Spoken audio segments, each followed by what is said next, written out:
Hello everybody, back here for my final little segment of my old table refinishing, and pretty much what we have is the final product. So you can see I have the nice little different coped edge that I cut into here, so I didn't like the edge that was on it. I went ahead and rounded off the edges with the sander to kind of show I didn't have a sharp edge. You can see the tabletop turned out pretty nice, I'd have to say. It's got a nice reflection on it, nice finish. There's a few spots where it's not quite flat because of the fact that it's just old and it's exceptionally warped.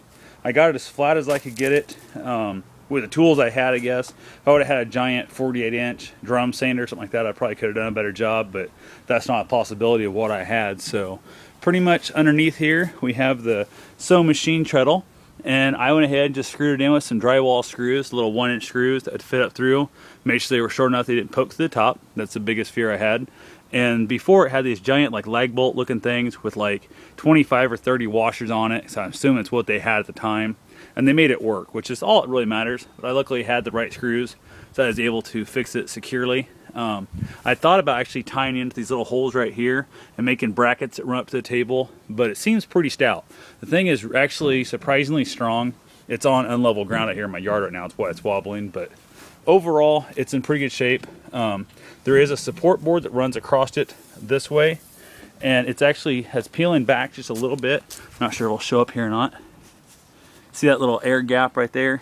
And it's peeling up, and my theory behind it is I want to get it in the house, get it all acclimated really good. Then I'm going to go get some syringes, squirt in a bunch of glue, and then clamp the crap out of it from both sides with a backer board on top to keep from marring up the finish. So definitely want to let it acclimate into its final, hopefully, size first.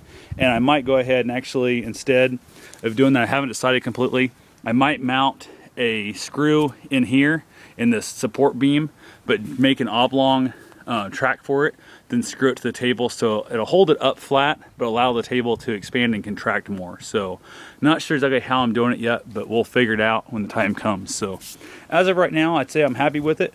All I got left to do is carry it inside, and surprisingly, the thing weighs a ton. I mean, this thing is just a pain in the butt to carry. It's super heavy. I should have waited till I got it in the house to put the top on it, because it's hard to get through the doors and that kind of stuff, but I hate to back the screws out if I don't have to, because it just weakens the hold every time you do that. It makes one more step closer to having it give out down the road. So anyway, this, like I said, is my final episode here, so I wanted to show you guys what it looked like in that, and it's the exact same height. It's actually 3/8 of an inch higher on the top surface than the table that she has right now.